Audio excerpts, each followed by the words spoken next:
Shalom, everyone.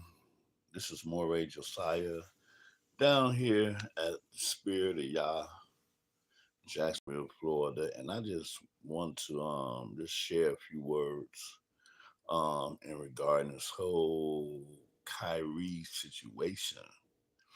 This is something, first of all, we as a people, we tend to be outraged when something happens, and then after a few days we just let it die down and let it, for whatever reason.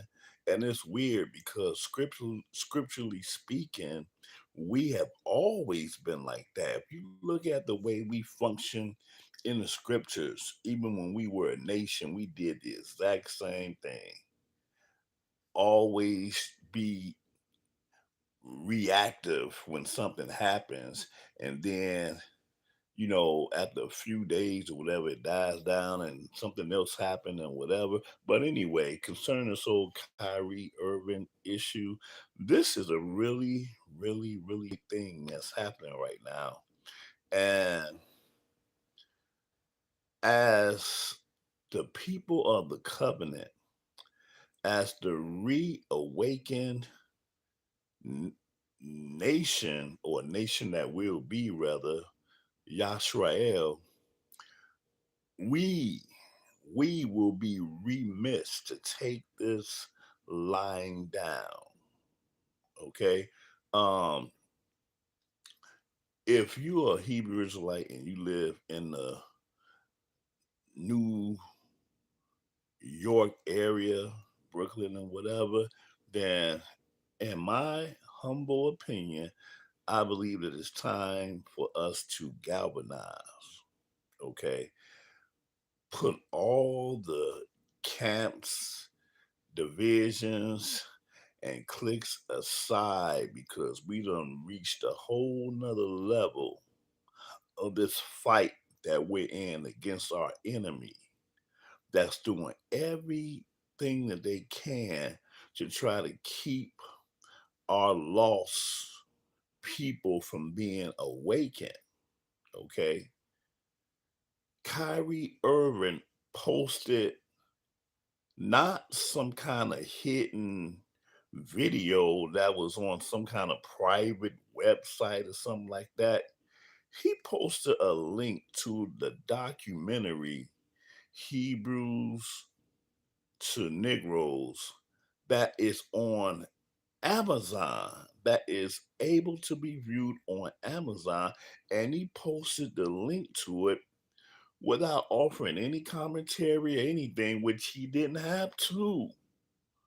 But just the title alone, Hebrews to Negroes, the enemy will not ever want to see any connection between Hebrews and Negroes. That was an absolute no no, okay? An absolute no no. Now, I want you all to consider this. We done had people, or I should say, they done had people like a Charles Barkley or a Shannon Sharp to criticize Kyrie's tweeting a video, a documentary, and they done did they part in villainizing Kyrie, and they don't even know what the documentary is about. They never even seen the documentary, but yet they're gonna villainize him based off of what these what the adversary said. How do you judge someone without having the proper proof to be able to judge them on? That is a shameful, very shameful thing that Shannon and Charles Barkley and all those who want to vilify this brother that never stated his hate, his indignation for anybody. He simply tweeted a video that nothing more, nothing less. And now, today, probably about a few hours ago, today is the 3rd of November, 2022. He suspended for 5 games. Okay. Now they had it in for this brother when it came down to the whole jab thing that he refused to take. And the thing is that, he had have have a right to turn down putting anything in his body, okay? But see, now we've had this abortion issue came into recent events, and one of their mantras is "my body, my right." But when it came down for his right to not to have an unproven, not even FDA approved experimental drug to be in his body, he didn't have a right to that.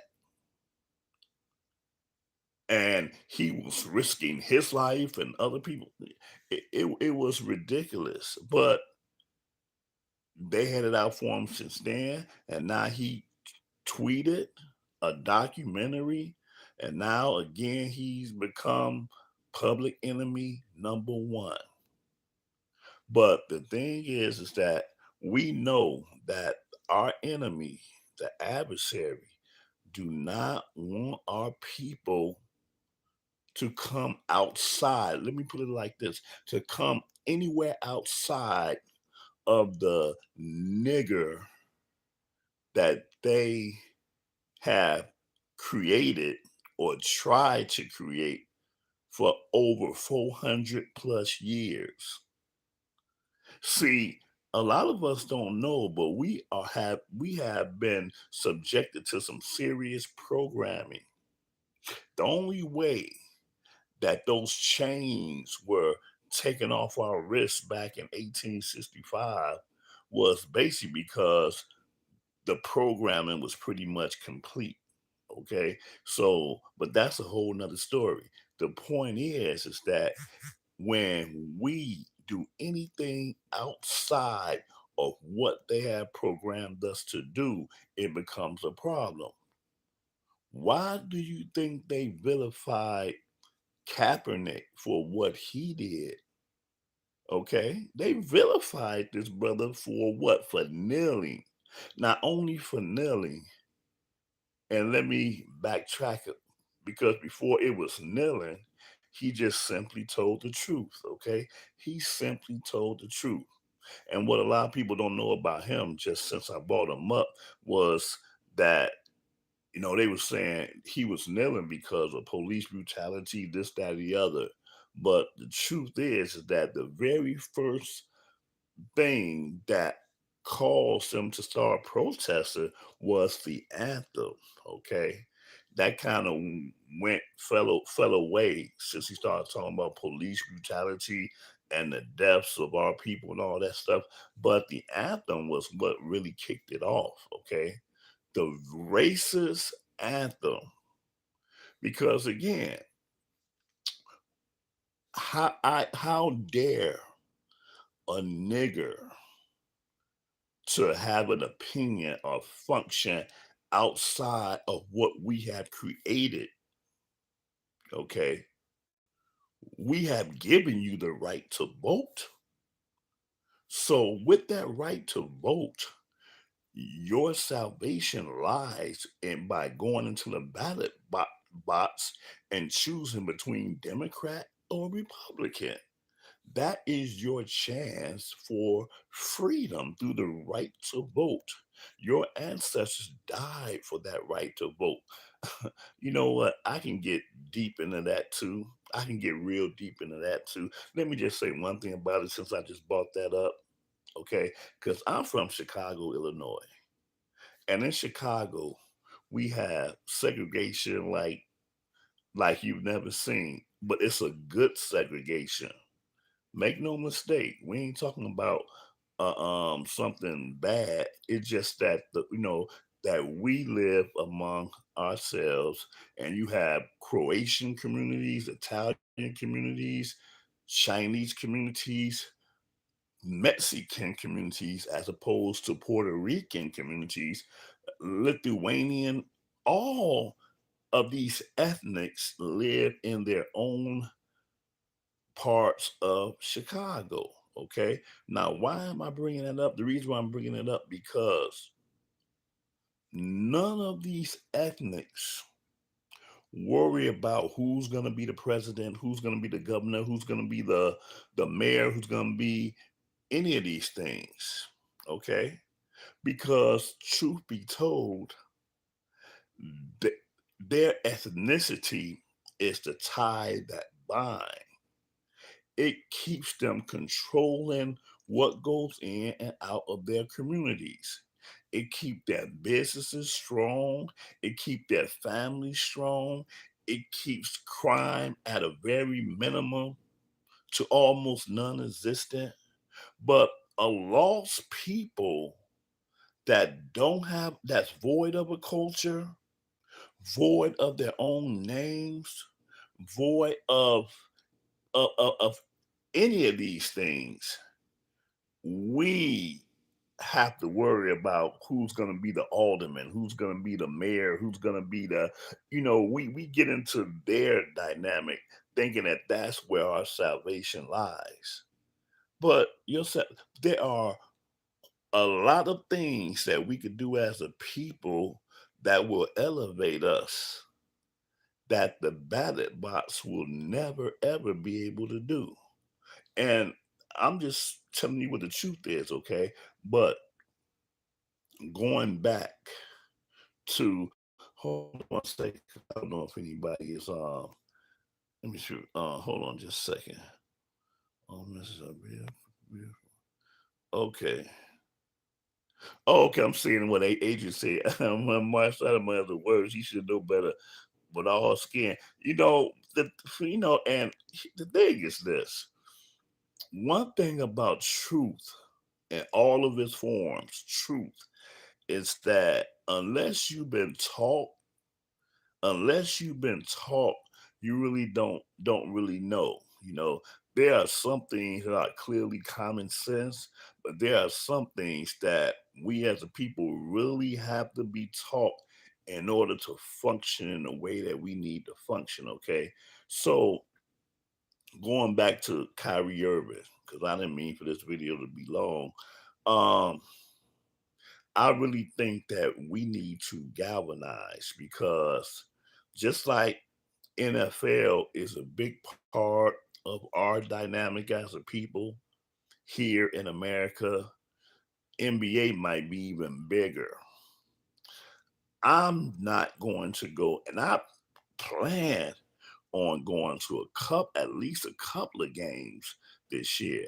But in clear conscience, I'm not gonna do it. Okay, I'm not going to attend any NBA games.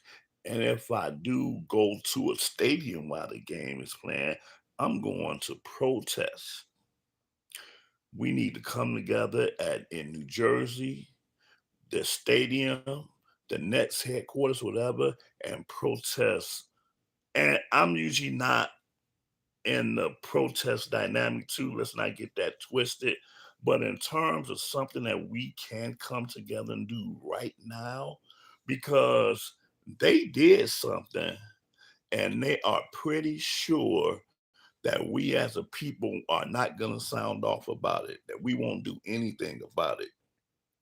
And I think that we will be remiss not to let this go un undealt with, for lack of a better term. Yeah, let's come together. I don't care what camps we are part of. I don't care about any of that stuff, because right now we're in a period of transition. Right now we are in a serious period of transition right now, and we need to, at the very least, let our voice be heard and let them know. that they cannot stop the awakening and the transition of a people. These people here, and I've tried very hard not to castigate a people based off of color, race, or whatever, but the truth is the light. You know, 2,000 years ago, our nation had an issue with the Samaritans. And that's, you can read that throughout the whole New Testament. And the reason for that is because the Samaritans were a converted people that was converted when the 10 tribes was exiled out of their land. In Second Kings, the 19th chapter, you can read about that. And so the king of Assyria brought in these other people to come and live in where the 10 tribes lived. And because they were doing wickedly in the land, the father sent lions in there to deal with them.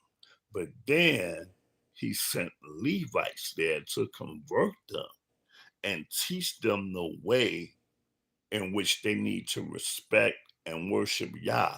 So those Samaritans were converted. Okay, they're not ethnically Israel, but the point is this: in the process of time, they began to act like they were Israelites ethnically, and many of the Samaritans, they still live there even to this day. Okay, you had Edom.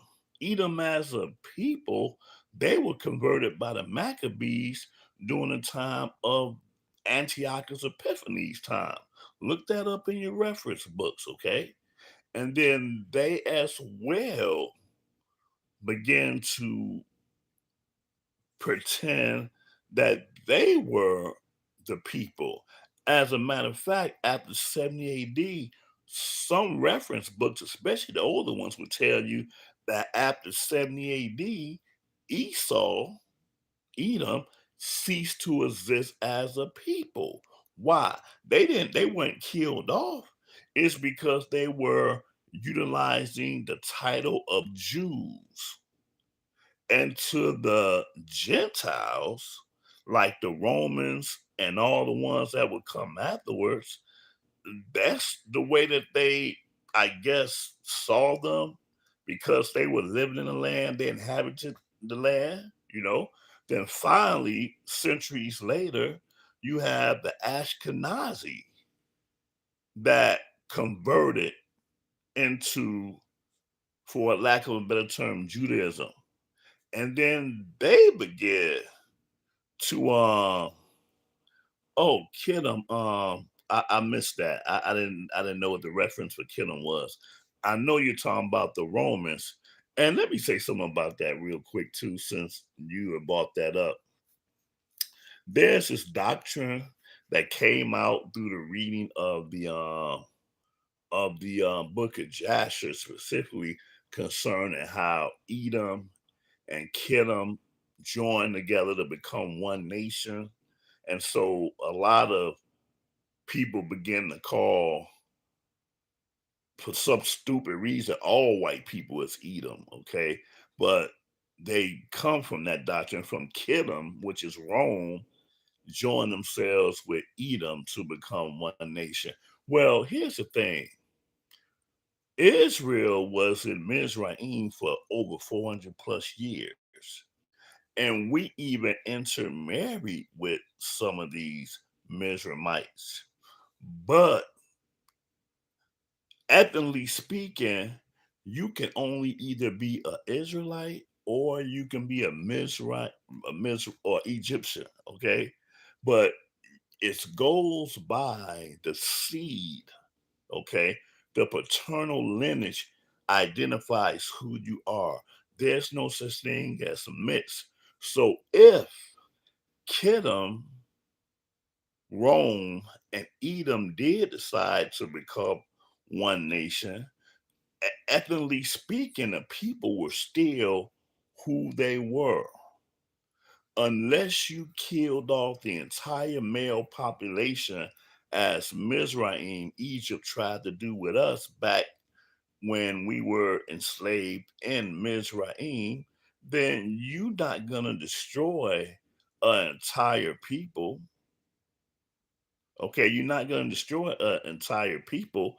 So not only that, but notice the time frame when that happened, right?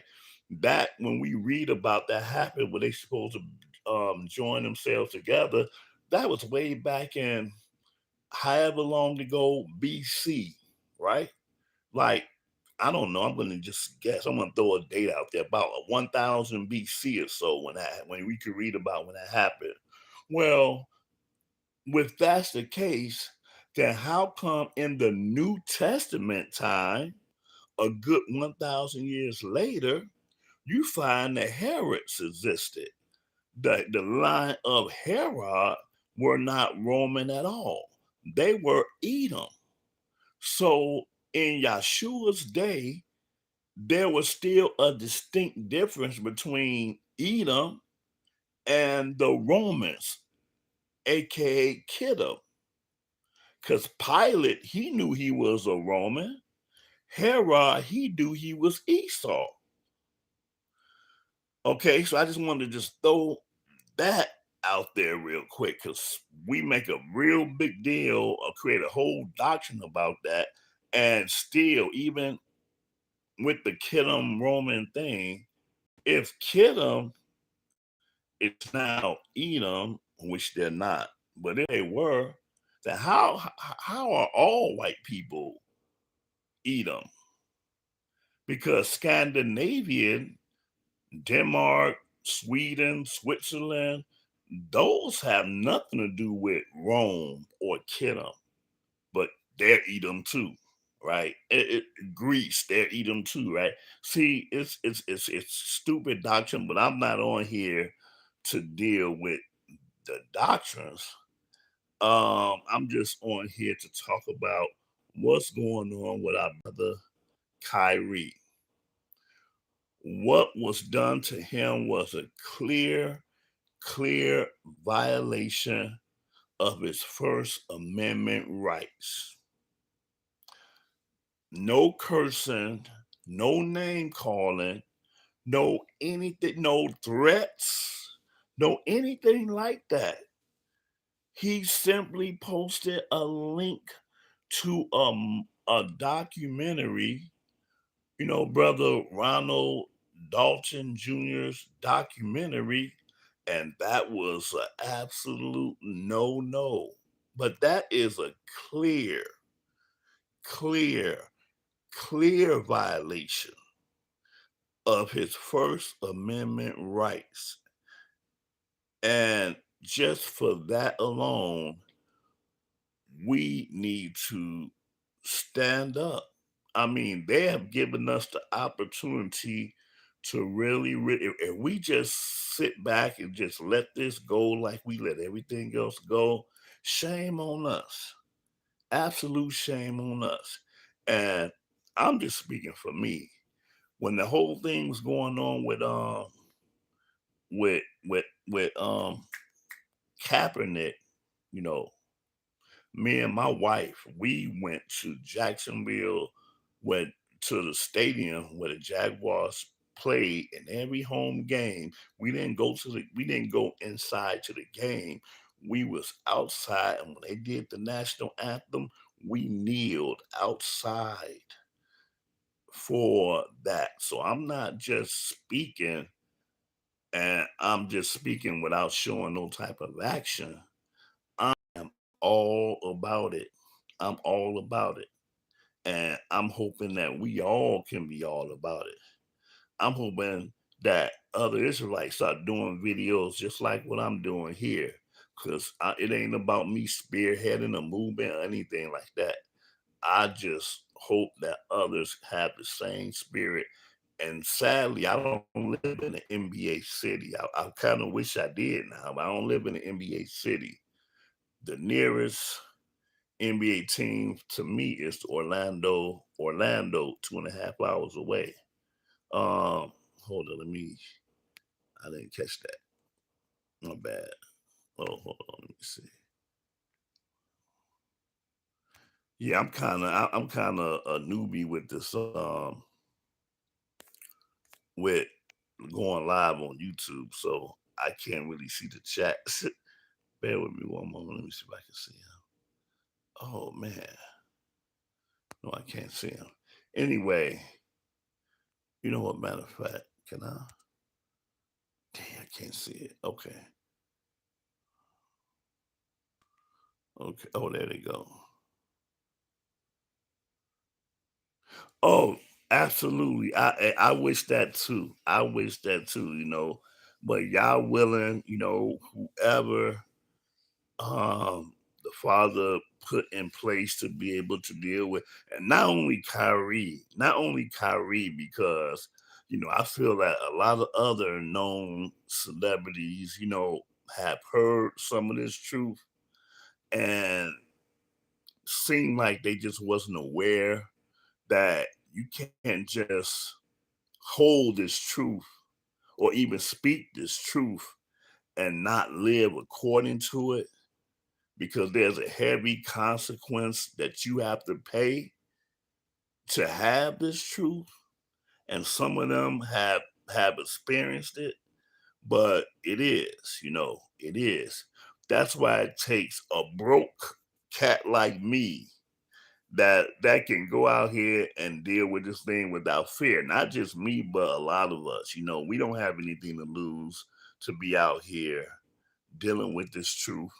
But when you get up to a certain level of celebrity and financial gain and everything, because basically you're part of the world more often than not to even achieve to that level of status, you know, and then you feel like you can do anything you want because they make you feel like America specifically is a land of liberty.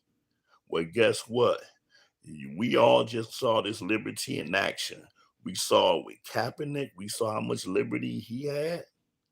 And now we're seeing it with our brother Kyrie Irving. Okay. So anyway, I just wanted to just throw something out there for us to just not talk about it, but to really be about it and put our collective minds together in terms of how we can utilize this wicked activity that the adversary has placed upon us. And when I say us, I mean us. It's not just Kyrie. Kyrie is totally innocent when it comes down to what they're doing against him, but they're not just doing it to Kyrie. They're doing it to us collectively. Okay, they trying everything that they can to stop this truth from reaching our people. Because one thing about this truth, the truth changes you. Okay, it changes you. It's impossible for you to be the same person that you were once you come into the light of the Most High and our heritage. It's impossible. Okay. So anyway, I just want to throw this out there. This video so far is at 29 minutes. So anyway, oh man, it's time for me to retire. I got to get up early, early, early before the crack of dawn in the morning and do my thing as we approach the Shabbat. But anyway, I hope that you guys have a blessed evening, restful sleep. Have a great day on the morrow, and have a great, even greater Shabbat. Okay. And with that, I bid you all good night. Shalom.